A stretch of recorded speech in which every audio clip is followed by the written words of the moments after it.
जीकेआरटी के अगले चैप्टर पे, जो कि है अवर कंट्री इंडिया।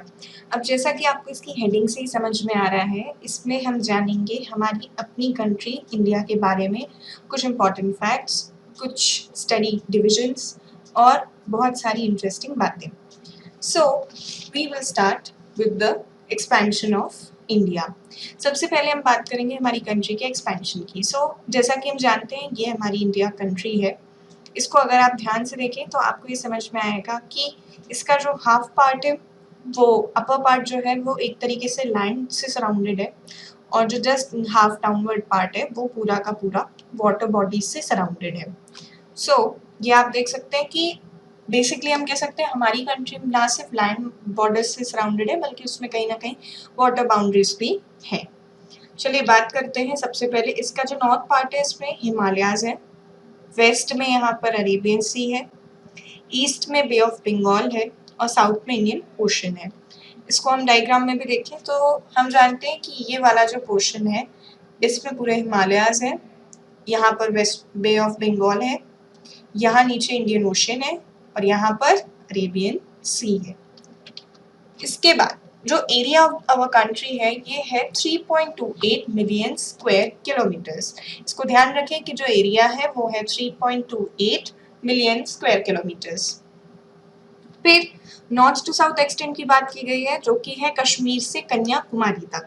कितना है? 3200 किलोमीटर्स, दैट इज 3200 किलोमीटर्स। कहाँ से कहाँ तक? कश्मीर टू कन्याकुमारी का जो एक्सटेंट है वो है 3200 किलोमीटर्स, जबकि ईस्ट टू वेस्ट एक्सटेंट जो कि है अरुणाचल प्रदेश से कच्छ के बीच में वो है 2900 किलोमीटर्स का।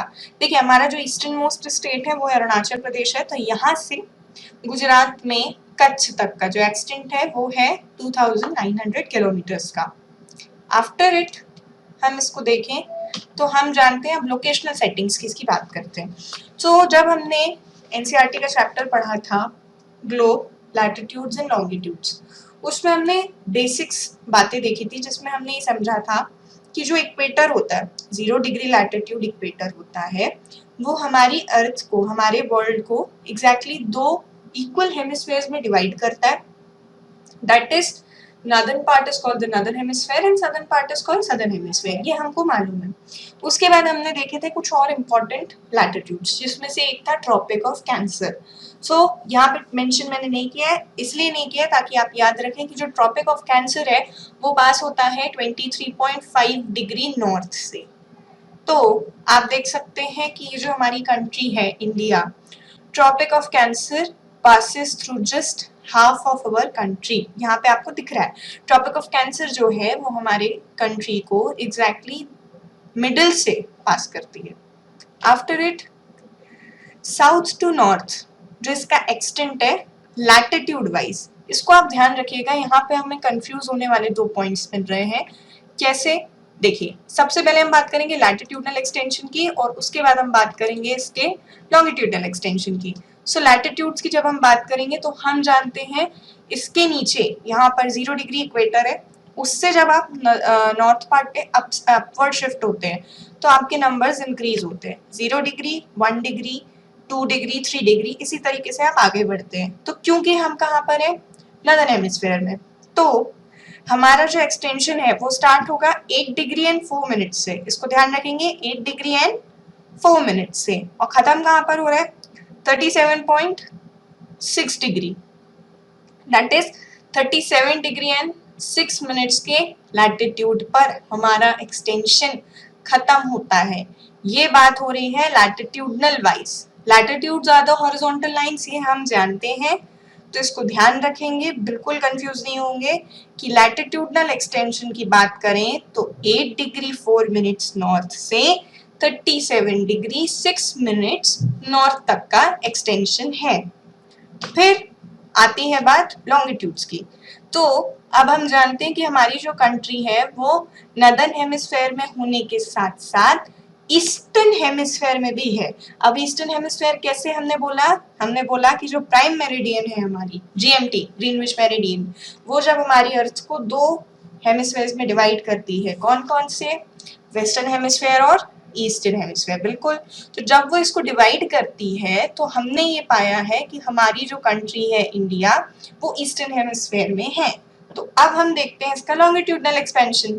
तो लॉन्गिट्यूडनल एक्सपेंशन देखने पर हमने ये पाया कि 68 डिग्री 7 मिनट्स यहाँ से शुरू किया, 68 डिग्री 7 मिनट्स से 97 डिग्री 25 मिनट्स, इतना लंबा डिस्टेंस लॉन्गिट्यूडनली कवर किया है। लैटिट्यूड्स में याद रखिए, लैटिट्यूडनल वाइज यहाँ से लेकर के यहाँ तक की बात हो गई और लॉन्गिट्यूडनल वाइज यहाँ से लेके यहाँ तक की। मतलब आप अगर ध्यान से देखें तो कंफ्यूजन कहाँ होता है वो समझिए। अब आप होता क्या है, हम जानते हैं latitudinal are the horizontal lines, लेकिन जब आप ध्यान से देखो तो ये आपको क्या बता रहे हैं, इंडिया का वर्टिकल एक्सपेंशन बता रहे हैं। मतलब कि लैटिट्यूड्स की मदद से आप ये चीज कैलकुलेट कर रहे हो जो कि है उसकी हाइट। आप हाइट कह सकते हो, लेकिन ना कह के आप ये बोलो कि वर्टिकली इसका एक्सपेंशन की बात की। लेकिन जब आप बात करोगे लॉन्गिट्यूड्स की, तो लॉन्गिट्यूड्स में आपको मालूम है कि जो लॉन्गिट्यूड्स है वो तो होती है वर्टिकल लाइंस। तो अगर ये वर्टिकल लाइंस है, लेकिन वर्टिकल लाइंस होने के बावजूद ये आपको बता रही हैं कि इसका एक्सपेंशन हॉरिजॉन्टली कितना है। इन दो बातों को बहुत अच्छे से ध्यान में रखिए आप कि अगर latitudes are the horizontal lines तब भी वो आपको एक्सपेंशन कैसे बता रहे हैं, वर्टिकल। और जब लॉन्गिट्यूड्स की बात करोगे आप, तो लॉन्गिट्यूड क्या है, वर्टिकल लाइंस है, लेकिन वो आपको एक्सपेंशन कैसे बता रही है, हॉरिजॉन्टल। इसको प्लीज बहुत अच्छे से अपने दिमाग में याद रखें, क्योंकि ये चीजें ऐसी हैं जो बहुत ज्यादा कंफ्यूजन क्रिएट करती हैं। एक और तरीका आप ऐसे भी याद कर सकते हो कि देखो, हमने जब पढ़ा था 0 डिग्री इक्वेटर के बारे में, 0 डिग्री इक्वेटर होता है, उसके ऊपर आप जाते हो धीरे धीरे इंक्रीज होते हैं, 90 डिग्री पर ये खत्म हो जाती है।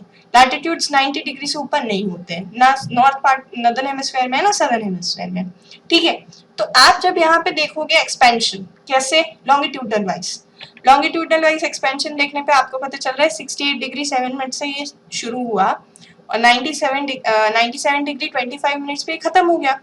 तो भाई आप जानते हो कि 90 डिग्री के ऊपर तो लैटिट्यूड पॉसिबल ही नहीं है।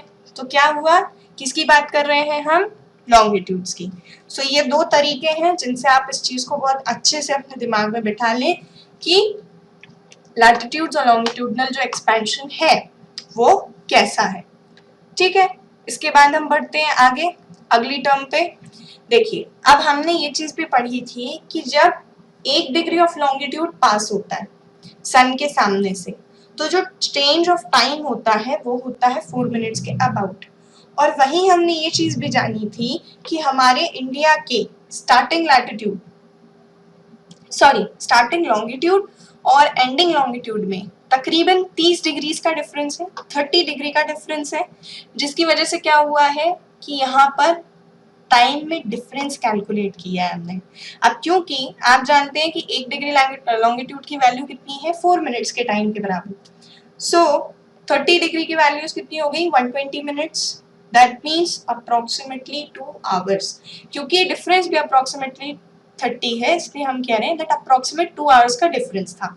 सो इसी को सिंप्लीफाई करते हुए हमने एक IST ली थी, जिसके बारे में हम उस चैप्टर में भी पढ़ चुके हैं। वही बात यहाँ पे फिर से दोहराई गई है कि हमने इंडिया का एक स्टैंडर्ड मेरिडियन लिया है, जिसको हमने नाम दिया इंडियन स्टैंडर्ड टाइम। बिल्कुल ध्यान में रखें, बिल्कुल मिडिल ऑफ द कंट्री है, इन दोनों का बिल्कुल एवरेज है, जिसकी वैल्यू है 82 डिग्री एंड 30 मिनट्स। ये बात हम बहुत अच्छे से उस चैप्टर में भी समझ चुके हैं। यहाँ पे भी आप इसको ध्यान रखें कि जस्ट मिडिल में हमने जो लॉन्गिट्यूड लिया है 82 डिग्री एंड 30 मिनट्स का, वो है इंडिया का स्टैंडर्ड टाइम। फिर बात करते हैं, आगे बढ़ते हैं, चलिए। इसके बाद हम बात करेंगे इंडिया की नेबरिंग कंट्रीज के बारे में। सो फ्रेंड्स, हम जानते हैं कि हमारी जो कंट्री है, हमने देखा इसको यहाँ पे भी कि लैंड बॉर्डर्स भी शेयर करती है और यहाँ नीचे से पूरा वाटर बॉडीज के थ्रू घिरी हुई है। तो देखिए, लैंड वाइज जब हम बात करें, लैंड बॉर्डर्स की अगर बात करें, तो यहाँ से शुरू करते हैं। तो देखिए, अफगानिस्तान सबसे पहला, उसके बाद दूसरा आता है पाकिस्तान, तीसरा चाइना, चौथा नेपाल, पांचवा भूटान, छठवां बांग्लादेश, सातवां म्यांमार। ये 7 ऐसी कंट्रीज हैं जिनके साथ हम लैंड बॉर्डर्स शेयर कर रहे हैं। दैट मीन्स आप ये याद रखें कि जो 7 कंट्रीज हैं जिनके साथ लैंड बॉर्डर शेयर की जा रही है, कौन कौन सी हैं, एक बार फिर से सुन लीजिए। Afghanistan, Pakistan, China, Nepal, Bhutan, Bangladesh and Myanmar. इसके बाद एक कंट्री है श्रीलंका। अब आप देख सकते हो कि यहाँ पे आपको कोई भी लैंड मास नहीं दिख रहा बीच में, इन दोनों के बीच में। तो इसको याद रखिएगा कि इंडिया और श्रीलंका जो है, बीच में यहाँ पे एक वर्ड लिखा हुआ है पाक स्ट्रेट, इसी के थ्रू डिवाइडेड है। अब स्ट्रेट क्या होती है ये हमने पढ़ा था लैंड फॉर्म्स वाले चैप्टर में। डेफिनेशन आपको याद होनी चाहिए। That strait is a narrow passage of water which divides two large water bodies, मतलब कि divide or you can say that connect. So यहाँ पे क्या हो रहा है कि 2 लार्ज वाटर बॉडीज कौन कौन सी हैं, बे ऑफ बंगाल और इंडियन ओशन। इनको डिवाइड करने वाला, सॉरी, इनको कनेक्ट करने वाली जो ये नैरो पैसेज है ये है पाक स्ट्रेट। इसका नाम याद रखिएगा बिल्कुल। इंडिया और श्रीलंका के बीच में एक पाक स्ट्रेट है जिसके थ्रू ये कनेक्ट होते हैं। अब एक बात आप बिल्कुल ध्यान रखिए, जो सबसे ज्यादा इंपॉर्टेंट इंडिया श्रीलंका इसलिए हो जाता है क्योंकि यहाँ तो सारी बॉर्डर्स आपको मालूम है कि स्टेट्स में बटी हुई है। मतलब कि आप बोल सकते हो लैंड मास ही है तो इतना टफ नहीं है, लेकिन इकलौती ऐसी कंट्री जो सिर्फ वाटर बॉडीज के थ्रू है, इसलिए श्रीलंका इज मोस्ट इम्पोर्टेंट। फिर आगे बढ़ते हैं। ये हो गई हमारी नेबरिंग कंट्रीज, इनके नाम बिल्कुल याद होने चाहिए। That is Afghanistan, Pakistan, China, Nepal, Bhutan, Bangladesh, Myanmar and last one is Sri Lanka. फिर बात आती है फिजिकल डिविजन्स की।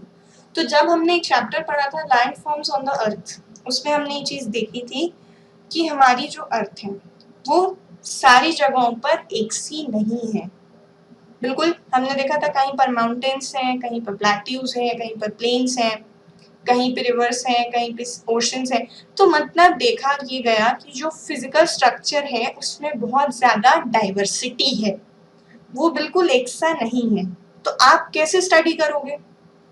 पॉसिबल नहीं है कि एक मेथड ऑफ स्टडी दूसरी जगह पर भी अप्लाई नहीं हो सकती। तो इन्हीं प्रॉपर्टीज को समझने के लिए, स्टडी करने के लिए कि ऐसा लोकेशन वाइज जो यहाँ पे चेंजेस देखे गए, वेरिएशंस देखे गए, इसी को स्टडी करने के लिए हमने हमारी अर्थ को, सॉरी, हमने हमारी कंट्री को फिजिकली डिवाइड किया है इन पोर्शंस में। सबसे पहले आता है नदर्न माउंटेन्स, जिसमें हम हमारी माउंटेन रेंजेस जो कि नदर्न साइड पर सिचुएटेड है, हिमालयाज वगैरह, उनके बारे में बात करेंगे। फिर आते हैं नदर्न इंडियन प्लेन्स, जो कि हमारे हिमालयन रेंज के जस्ट डाउनवर्ड्स सिचुएटेड है। फिर इसमें हम बात करेंगे ग्रेट इंडियन डेजर्ट की, जो हमारे इंडिया में डेजर्ट पोर्शन, रेगिस्तानी क्षेत्र है, उसके बारे में बात करेंगे। Then peninsular plateau. अब देखिए यहाँ पे एक नया वर्ड आया, पेनिनसुलर। तो सबसे पहले समझते हैं कि पेनिनसुलर का मीनिंग क्या होता है। The peninsula is a piece of land that is surrounded by water on 3 sides. सिर्फ इतना याद रखें कि वो क्षेत्र जो तीनों तरफ से पानी से घिरा हुआ है, it is an area surrounded by water from 3 sides. तो मतलब कौन सा रीजन हो गया, यहाँ से ये जो पूरा ट्राइंगल रीजन आप मानोगे, ये पूरा आपका पेनिनसुलर प्लेट्यू का रीजन हो गया।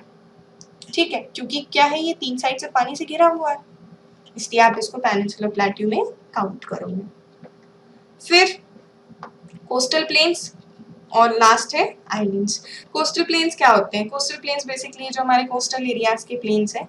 कोस्टल एरिया जो होता है ओशन के, यहाँ पे जो ये वाला रीजन है इसकी बात कर रहे हैं, ये हमारे कोस्टल प्लेन्स का रीजन है, इसको हम आगे पढ़ेंगे। तो चलिए स्टार्ट करते हैं हम। ये देखिए आप डिवीजन इसमें और इजीली आपको दिखेगा। यहाँ पे आ गया हिमालयन रेंज, जो कि यहाँ से लेकर जम्मू एंड कश्मीर से यहाँ से एक्सटेंड हुई है, एक्सपैंडेड है, और अरुणाचल प्रदेश वगैरह और यहाँ पर भी आपको दिखती है, नॉर्थ ईस्ट में है। फिर आते हैं हमारे नदर्न प्लेन्स, जो कि उससे नीचे की हाइट पे यहाँ पे फैले हुए हैं। ये इस रीजन में, राजस्थान गुजरात रीजन में हो गया हमारा इंडियन डेजर्ट, ये हो गया हमारा डेक्कन प्लेट्यू, यहाँ पे हो गया हमारे eastern Ghats and western Ghats, जो कि हमारा कोस्टल प्लेन का हिस्सा है। So let's start with northern mountains. अब नदर्न माउंटेन्स में सबसे पहला जो वर्ड आता है वो आता है हिम प्लस आलिया। That is abode of snow. हम जानते हैं हिमालय, हिमालय जो माउंटेन रेंजेस हैं, मतलब हिमालयास का जो डिवीजन अगर उसको दो शब्दों में आप तोड़ें तो आप पाते हैं हिम प्लस आलय, अबॉर्ड ऑफ स्नो। हिंदी में इसको समझने की कोशिश करते हैं तो हिम वर्ड का लिटरल मीनिंग जो होता है वो होता है बर्फ, और आलय का मतलब होता है कि बर्फ ढका हुआ या फिर आच्छादित क्षेत्र, शुद्ध शब्दों में कहते हैं। तो हिम प्लस आलय दैट इज हिमालय, ये वो रीजन है जो कि पूरी तरीके से बर्फ से ढका हुआ है, या बर्फ से मतलब कहीं ना कहीं बर्फ के बारे में, इसमें बर्फ की जो आइस की लोकेशंस होंगी वो होंगी। तो 3 पार्ट्स में हमने हिमालयास को डिवाइड किया स्टडी करने के लिए। कैसे? सबसे पहले आते हैं हमारी ग्रेटर हिमालयास, जो जिसको हमने नाम दिया हिमाद्री।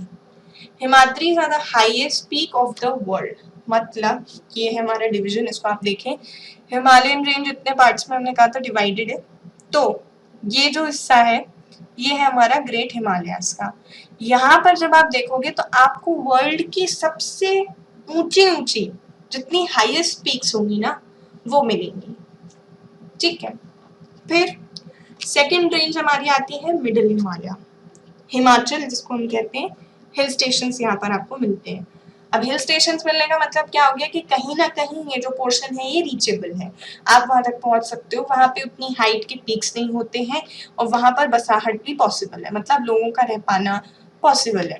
तो ये वाला जो रीजन है ये है आपका लेसर हिमालयास। फिर आती है आपकी शिवालिक रेंज जो कि सदर्न मोस्ट है, ये हो गई हमारी शिवालिक रेंज जो कि सदर्न मोस्ट है। ओके, ये हो गया हमारा हिमालय का डिस्क्रिप्शन। मतलब आप ध्यान रखें हिमालय को हमने 3 पार्ट्स में डिवाइड किया। सबसे पहले आते हैं great Himalayas, after which lesser Himalayas and then Shivalik range is the last one. तो अगर कोई हमसे पूछे कि आपको ऑर्डर में लगाना है, आप बताओ कि नॉर्थ से साउथ का जो ऑर्डर है वो क्या है, तो आपको याद रखना है सबसे पहले आएंगे ग्रेट हिमालयास, सेकेंड आएंगे आपके lesser Himalayas and third is Shivalik range. और अगर कोई बोले जस्ट अपोजिट लगाओ, साउथ टू नॉर्थ लगाओ, तो क्या हो जाएगा? First one will be Shivalik, second will be lesser Himalayas and last one will be great Himalayas. इसको ध्यान में रखें। अब हम बढ़ते हमारे अगले डिवीजन की तरफ जो कि है नदर्न इंडियन प्लेन्स। सबसे पहले देखिए नदर्न इंडियन प्लेन्स का जो एक्सटेंशन है कुछ इस तरीके का है। इसमें आपको दिख रहा है पंजाब, हरियाणा, उत्तर प्रदेश, दिल्ली, बिहार, असम, वेस्ट बंगाल, राजस्थान। ये जो रीजन आपको दिख रहा है ये मैं आपको बता दूं कि यहाँ पर जितना भी आपको ये हिस्सा दिख रहा है, एक तो प्लेन एरिया है, तो सिंपल सी बात है कि कल्टीवेशन के लिए हमको बहुत अच्छे रिसोर्सेज मिलने वाले हैं, और उसकी वजह से यहाँ पर जो पॉपुलेशन डेंसिटी आपको देखने को मिलेगी वो भी बहुत हाई हो जाएगी। हमारे लास्ट चैप्टर में हम डिस्कस कर चुके थे कि प्लेन्स का जो रीजन होता है चाहे कोई भी हो, प्लेन्स के जो रीजन होते हैं वहां पर एक तो कल्टीवेशन बहुत इजीली पॉसिबल है, वहां पर घर बनाना बहुत आसान हो जाता है, कल्टीवेशन होने की वजह से लोगों को वहां पर अपने खाने पीने के साधन भी मिल जाएंगे और उसी फूड ग्रेन्स को बेच करके वो पैसे भी कमा सकते हैं। सो दैट मीन्स यहाँ पर जो प्लेन रीजन है एक ह्यूमन लाइफ का एग्जिस्ट कर पाना, जी पाना बहुत ही आसान हो जाता है। इसलिए जो प्लेन रीजन्स होते हैं वहां पर हमको बहुत ज्यादा पॉपुलेशन दिखाई देती है। चलिए बात करते हैं नदर्न इंडियन प्लेन्स की। सो नदर्न इंडियन प्लेन्स जो होते हैं वो बनते हैं इंडस, गंगा, ब्रह्मपुत्र और उनकी ट्राइब्यूटरीज की मदद से। आप ध्यान रखिए सबसे पहले 3 मेन रिवर्स कौन कौन सी आ गई? Indus, Ganga and Brahmaputra. फिर बात हो रही है ट्राइब्यूटरीज की। तो ट्राइब्यूटरीज क्या होती है इसकी डेफिनेशन समझते हैं। Tributaries are, what are the tributaries? So a river or a stream which contributes its water to a main river by discharging it into main river from either side. मतलब कि अगर कोई मेन रिवर जैसे कि कोई गंगा, जैसे गंगा नदी बह रही है, अगर कोई मेन रिवर यहाँ पर फ्लो कर रही है तो उसमें किसी और छोटी नदी का या किसी स्ट्रीम का आकर के मिल जाना, अलग अलग डायरेक्शन से आकर के मिल जाना, वो जो छोटी छोटी नदियां हैं वो कहला जाएंगी उनकी ट्राइब्यूटरीज, क्योंकि कहीं ना कहीं उन्होंने अपना जो पानी था, उन छोटी नदियों का जो पानी था वो आकर के गंगा में मिल गया। तो अब आप सेपरेट तो नहीं करोगे ना कि ये गंगा का पानी है और ये उसकी ट्राइब्यूटरी का पानी है, नहीं, ये ओवरऑल क्या बन गई? गंगा बन गई। तो आप ये ध्यान रखें, द ट्राइब्यूटरीज रिवर जो हैं वो क्या करती हैं, अपना वाटर कंट्रीब्यूट करती हैं किसी मेन रिवर को by discharging it into the main river from either side. मतलब जब कोई छोटी नदी अपने पानी को या कोई स्ट्रीम अपने पानी को किसी मेन रिवर में कंट्रीब्यूट करेगी तो वो कहलाएगी उस मेन रिवर की ट्राइब्यूटरी। ठीक, चलिए आगे बढ़ते हैं। मैंने आपको बताया प्लेन्स में पॉपुलेशन डिसाइड करती है एलुवियल सॉइल फॉर कल्टीवेशन। अब आपने यहाँ पे एक नया वर्ड देखा, एलुवियल सॉइल। एलुवियल सॉइल क्या होती है? These are very fine soils brought by rivers. अब देखिए, हम जानते हैं कि यहाँ ऊपर हमारा पूरा माउंटेन रेंज है, mountain is a source of reverse. Exactly, तो माउंटेन क्या है? सोर्स ऑफ रिवर्स होने की वजह से जब नदी वहां से नीचे उतरती है तो अपने साथ बहुत सारे पार्टिकल्स लेकर आती है, बहुत सारी चीजें लेकर आती है, उसके अपने कॉन्टेंट्स होते हैं। जो ये सॉइल आती है एलुवियल सॉइल, ये अपने आप में बहुत ही फाइन सॉइल होती है जो कि उसी माउंटेन से फ्लो होने वाली रिवर्स के थ्रू लाई जाती है। और क्योंकि वो एक प्लेन रीजन में आकर रुकी है तो प्लेन रीजन में रुकने की वजह से वहां पर उस सॉइल का डिपोजिशन हो गया है। डिपोजिशन और इरोजन क्या है, ये हम लास्ट चैप्टर में पढ़ चुके हैं, तो इसको आप बिल्कुल क्लियर रखिएगा। डिपोजिशन का मतलब है किसी भी चीज का जमा होना, एंड इरोजन का मतलब है वियरिंग डाउन, मतलब कि जब भी कोई भी चीज अपनी सरफेस से हटेगी तो वो कहलाएगा इरोजन, और किसी भी चीज का, किसी भी कंटेंट का अपनी किसी सरफेस पर जमा होना कहलाता है डिपोजिशन। तो यहाँ पर वही हुआ कि माउंटेन से फ्लो होने वाली एक रिवर जब नीचे यहाँ प्लेन रीजन में आई, अपने साथ सॉइल के पार्टिकल्स लेकर आई, जिसकी वजह से यहाँ पर सॉइल डिपॉजिट हुई और कल्टीवेशन बहुत ही आसान हो गया। इसके बाद Ganga and Brahmaputra forms the largest Sundarban delta. अब डेल्टा क्या होता है? So delta is triangular in shape. It is an area of land formed at the mouth of the river, where rivers enter in the sea. That point is called the mouth of the river. मतलब कि आप समझो अब इसको, हम जानते हैं बे of Bengal में बहुत सारी रिवर्स एंड होती हैं, तो यहाँ पर क्या होता है कि यहाँ पर बनता है माउथ, ये कहलाता है, ये रीजन कहलाता है mouth of the river. Sorry, यहाँ पे ये रीजन कहलाता है माउथ ऑफ द रिवर, क्योंकि यहाँ पे कौन सी कंट्री है? एग्जैक्टली बांग्लादेश यहाँ पर है। उसको छोड़ दीजिए, यहाँ की बात करते हैं ओशियानिक रीजन की। तो हम जानते हैं कि जब यहाँ पर बे ऑफ बंगाल है, तो जब रिवर्स यहाँ पर आकर माउथ पर, अपने माउथ पर आकर सी में मिलती हैं, तो यहाँ पर बनता है डेल्टा। डेल्टा एक्चुअली में कैसा होता है? ट्रायंगल इन शेप होता है। और गंगा ब्रह्मपुत्र जो दो रिवर्स हैं हमारी, वो बनाती है लार्जेस्ट डेल्टा, जिसका नाम है सुंदरबन। इसको ध्यान रखेंगे आप, सबसे लार्जेस्ट डेल्टा जो है वो है सुंदरबन डेल्टा। कौन सी रिवर्स बनाती हैं? गंगा एंड ब्रह्मपुत्र। ओके, चलिए, तो अभी हमने दो रीजन्स पढ़े, कौन कौन से? सबसे पहले हमने पढ़ा माउंटेन रीजन्स, फिर हमने पढ़े इंडियन प्लेन्स। आप जानते हैं माउंटेन रीजन्स का हमने 3 क्लासिफिकेशन देख लिए थे। फिर इंडियन प्लेन्स आए। इंडियन प्लेन्स को ध्यान रखें बिल्कुल कि प्लेन रीजन है, पॉपुलेशन बहुत ज्यादा है, population reside in this region. क्यों? क्योंकि हम जानते हैं कि प्लेन्स होने की वजह से वहां पर कल्टीवेशन पॉसिबल है, प्लेन रीजन है तो ट्रांसपोर्ट ईजी है, घर बनाकर रहना आसान है, और सराउंडिंग्स में रिवर है तो वाटर भी आपको मिल रहा है, तो आपको जो जीवन जीने की मूलभूत आवश्यकताएं हैं वो सारी की सारी इन प्लेन रीजन्स में पूरी हो जाती है। ठीक है, तो ये हो गए हमारे नदर्न इंडियन प्लेन्स। अब चलिए आगे बढ़ते हैं। अब बात करते हैं थर्ड रीजन की, जो कि है great Indian desert. Friends, desert के नाम से ही समझ में आ रहा है रेगिस्तानी क्षेत्र, जहाँ पे मतलब कुछ नहीं होगा, ड्राई रीजन होगा, टेम्परेचर बहुत ज़्यादा होगा और बहुत ज़्यादा सैंड होगी।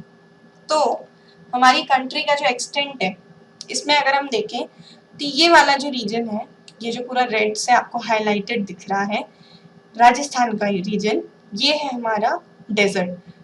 अब इसमें जो डेजर्ट है इसका नाम क्या है? थार डेजर्ट। ये एक्चुअली में वेस्टर्न पार्ट ऑफ इंडिया है।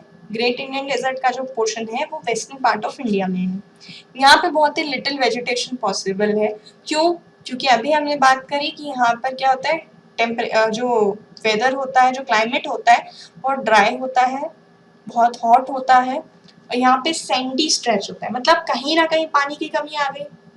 तो पानी की कमी आने की वजह से वेजिटेशन उतना इजी नहीं हो पाता, ठीक है। तो इसको ध्यान रखेंगे कि जो ग्रेट इंडियन डेजर्ट है वेस्टर्न पार्ट ऑफ इंडिया में है और लिटिल वेजिटेशन पॉसिबल है। चलिए आगे बढ़ते हैं। नेक्स्ट आते हैं हमारे कोस्टल रीजन्स। कोस्टल रीजन्स मैंने आपको बताया था, ये देखिए जो इस तरफ हमारे ओशियानिक्स या आप कह सकते हो वाटर से सराउंडेड है, ये कहला रहे हमारे कोस्टल रीजन्स। तो वेस्ट वाला जो रीजन है वो कहलाता है वेस्टर्न घाट्स और ईस्ट वाला जो रीजन है वो कहलाता है ईस्टर्न घाट्स, ठीक है। ये हो गए हमारे वेस्टर्न घाट्स, ये हो गए हमारे ईस्टर्न घाट्स। फिर वेस्टर्न कोस्टल प्लेन्स जो है वो नैरो है और ईस्टर्न कोस्टल प्लेन्स जो है वो ब्रॉडर है। इसको बिल्कुल ध्यान रखेंगे कि ये रीजन जो है, देखो आपको दिख भी रहा है इसमें आपके जो हाईलाइटेड है उसमें आप देखो ये रीजन्स बहुत नैरो हैं और ये काफी ब्रॉडर है। ओके, आफ्टर इट क्या दिया है दैट ईस्ट फ्लोइंग रिवर्स के बारे में हमने यहाँ पे बात करी है। तो ईस्ट फ्लोइंग रिवर्स हमारी कौन कौन सी हैं, नाम याद रखिएगा, महानदी, गोदावरी, कृष्णा, कावेरी। ये सारी की सारी कहाँ ड्रेन होती हैं, बे ऑफ बंगाल में। ईस्ट फ्लोइंग रिवर्स का मतलब क्या है दैट ये कहाँ पर आकर ड्रेन होंगी, बे ऑफ बंगाल में। कौन कौन सी रिवर्स हमने बात करी, महानदी, गोदावरी, कृष्णा, कावेरी, ये मेन रिवर्स हो गई। Then Sundarban delta is found in Bay of Bengal, मैंने आपको बताया यहाँ पर हमारा जो है सुंदरबन डेल्टा बनता है। उसके बाद एक चीज और याद रखिएगा जो कि है वेस्टर्न घाट्स के बारे में। वेस्टर्न घाट्स को कभी कभी हम सह्याद्री के नाम से भी डिनोट करते हैं, सिर्फ वेस्टर्न घाट्स को, ईस्टर्न घाट्स को नहीं। तो अगर कहीं पर आपको लिखा मिल जाए सह्याद्री तो इसको ध्यान रखेंगे, बिल्कुल कंफ्यूज नहीं होंगे that Sahyadri is nothing but Western Ghats. तो अगर कोई आपसे बोले that Sahyadri regions are very narrow, तो आपको ध्यान रखना है कि बात किसकी हो रही है, वेस्टर्न घाट्स की हो रही है। वेस्टर्न कोस्टल प्लेन्स क्योंकि हमारे नैरो हैं तो आप ध्यान रखेंगे western Ghats that is Sahyadris narrow है, ठीक है। इसके बाद कोस्टल रीजन्स हमारे यहाँ पे खत्म होते हैं। फिर आता है हमारा पेनिनसुलर प्लेट्यू रीजन। तो देखिए प्लेट्यू क्या है ये सभी को पता है, हमने लास्ट चैप्टर में स्टडी किया है प्लेट्यू के बारे में। बात करते हैं इस यूनिक वर्ड की जिसका नाम है पेनिनसुलर। पेनिनसुलर का मीनिंग क्या है, the peninsula is a piece of land that is surrounded by water on three sides. मैंने आपको बताया देखिए थ्री साइड से वाटर से घिरा, पानी से घिरा हुआ है, तो ये क्या कहना है हमारा peninsular plateau. South of northern Indian plains में सिचुएटेड है ये, it is triangle in shape. कैसे, देखिए ये पेनिनसुलर प्लेट्यू है, ये हमारे नॉर्दर्न प्लेन्स थे, इसके साउथ में सिचुएटेड है, ट्रायंगल इन शेप है, बिल्कुल ट्रायंगल इन शेप है हम देख पा रहे हैं। फिर अरावली, सतपुड़ा एंड विंध्याचल जैसी इंपॉर्टेंट रेंजेस यहाँ पर हैं। सो अरावली, सतपुड़ा एंड विंध्याचल, तो आप याद रखिएगा सतपुड़ा कहाँ है, मध्य प्रदेश में है, Vindhyachal and Aravalli, Aravalli is in Rajasthan and Vindhyachal की लोकेशन आप ध्यान रखेंगे कि मतलब तीन कौन कौन से रेंजेस की बात हो रही है, अरावली, सतपुड़ा एंड विंध्याचल, जिसमें से सतपुड़ा कहाँ है, एमपी में। उसके बाद Narmada and Tapi flows through it. Okay, so peninsular plateau से कौन सी रिवर्स फ्लो हो रही है, Narmada and Tapi. These two are west flowing rivers। इसको ध्यान रखेंगे, बिल्कुल कंफ्यूज नहीं होंगे कि अभी तक जो हमने चार पांच रिवर्स के नाम देखे कौन कौन से, महानदी, गोदावरी, कृष्णा, कावेरी, ये सारी कौन सी थी, ईस्ट फ्लोइंग रिवर्स थी जो कि बे ऑफ बंगाल में ड्रेन हो रही थी। लेकिन जो अभी हमने यहाँ पे नाम देखा Narmada and Tapi, these are west flowing rivers. West flowing rivers का मतलब है कि ये यहाँ अरेबियन सी में, खंबात की खाड़ी जिसको हम कहते हैं, वहां पर ये ड्रेन होती है। These are ये जो एरिया है हमारा पेनिनसुलर प्लेट्यू का, हम जानते हैं plateaus are rich in minerals. So यहाँ पर भी जो पेनिनसुलर प्लेट्यू रीजन है वो minerals like coal and iron ore के मामले में बहुत ही रिच है। ये हो गया हमारा पेनिनसुलर प्लेट्यू रीजन। देखिए अभी तक हमने चार डिविजन्स पढ़ लिए हैं, कौन कौन से, सबसे पहले हमने देख लिया माउंटेन्स, नदर्न माउंटेन्स देखे, उसके बाद हमने देखे नदर्न प्लेन्स, आफ्टर विच हमने देखे हमारे कोस्टल प्लेन्स, कोस्टल प्लेन्स के बाद हमने बात करी हमारे पेनिनसुलर प्लेट्यू की। अब जो हमारा लास्ट आता है वो है डिवीजन आइलैंड्स का। तो आइलैंड सबको पता है चारों तरफ से सराउंडेड बाय वाटर, ठीक है। उस रीजन को, उस लैंड मास को, एक ऐसा लैंड मास जो चारों तरफ से वाटर्स बॉडीज से सराउंडेड होगा, हम कहेंगे आइलैंड। तो आप इसको ध्यान रखेंगे कि आइलैंड की डेफिनेशन ये सबको पता है। फिर बात आई कि हमारी कंट्री में आइलैंड्स कहाँ पर सिचुएटेड है। So there are two groups of islands which are also a part of India. इसको देखते हैं। ये देखिए, एक आइलैंड हो गया ये वाला और एक है ये वाला। अब इसमें से आप ध्यान रखेंगे, ये वाला जो रीजन है, ये जो आइलैंड्स हैं, ये कहलाते हैं लक्षद्वीप, और ये वाले जो आइलैंड्स हैं ये हैं Andaman and Nicobar islands. Okay, चलिए अब इनके बारे में जानते हैं। Lakshadweep islands are located in the Arabian sea, ठीक है। These are the coral islands located off the coast of Kerala. Again it's a new word, coral. Corals क्या होते हैं, पहले उसको समझते हैं। Corals are the skeletons of tiny marine animals called polyps. When the living polyps die, their skeletons are left, and other polyps grow on top of the hard skeleton, which grows higher and higher, thus forming of coral islands. क्या हुआ इसको समझिए। यहाँ पे क्या है, जैसे कोई एक मरीन एनिमल है जिसका नाम हमने दिया है पोलिप्स। पोलिप्स यहाँ पर है। अब जब इनकी डेथ होती है, ये खत्म, इनका मतलब पूरा का पूरा जो लिविंग साइकिल है वो कंप्लीट हो जाता है, लाइफ साइकिल कंप्लीट होता है, तो इनके स्केलेटन्स बचते हैं। इन्हीं स्केलेटन्स पर दूसरे पोलाइप्स का ग्रो कर जाना, इन्हीं स्केलेटन्स पर दूसरे पोलाइप्स ग्रो कर गए, जिसकी वजह से क्या हुआ, इनकी हाइट थोड़ी सी बढ़ गई। फिर ये वाले पोलाइप्स खत्म हुए, इनके स्केलेटन्स बने, अगेन इसके ऊपर एक और, फिर ये वाले खत्म हुए, वंस अगेन इसके ऊपर एक और। ये प्रोसेस जब कंटिन्यूअसली चलती रहती है तो इसी की वजह से कोरल आइलैंड्स बनते हैं। That means corals are nothing but skeletons of tiny marine animals. और हो क्या रहा है कि उन्हीं के ऊपर एक के ऊपर एक के ऊपर एक जब स्केलेटन्स जमा होते जाते हैं, काफी हार्ड स्केलेटन्स जब बन जाते हैं, तो दे फॉर्म्स आइलैंड, और जो आइलैंड बनते हैं वो कहलाते हैं एग्जैक्टली कोरल आइलैंड्स। फिर जो सेकंड ग्रुप हमने देखा है वो देखा है the Andaman and the Nicobar islands lie to the southeast of the Indian mainland and in the Bay of Bengal. इसकी लोकेशन याद रखिए बिल्कुल, बे ऑफ बंगाल के यहाँ पर कौन से आइलैंड्स हैं, अंडमान एंड निकोबार आइलैंड्स हैं।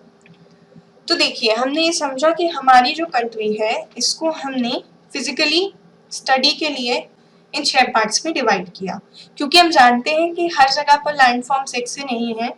इसकी वजह से डिफरेंट लैंडफॉर्म्स होने की वजह से हर एक लैंडफॉर्म का, हर एक रीजन का अपना एक अलग इम्पोर्टेंस है, अपनी एक अलग सिग्निफिकेंस है, और अपना एक अलग रोल है हमारी डे टू डे लाइफ पर। तो इसको स्टडी करने के लिए हमने इनको डिवाइड करके पढ़ा है। इसको आप ध्यान रखें कि कितने पार्ट्स में हमने डिवाइड किया, और इसी के साथ हमारा एनसीईआरटी का ये वाला चैप्टर भी कंप्लीट होता है। नेक्स्ट वीडियो में आपके लिए होगा इसी एनसीईआरटी का अगला chapter. Thank you so much.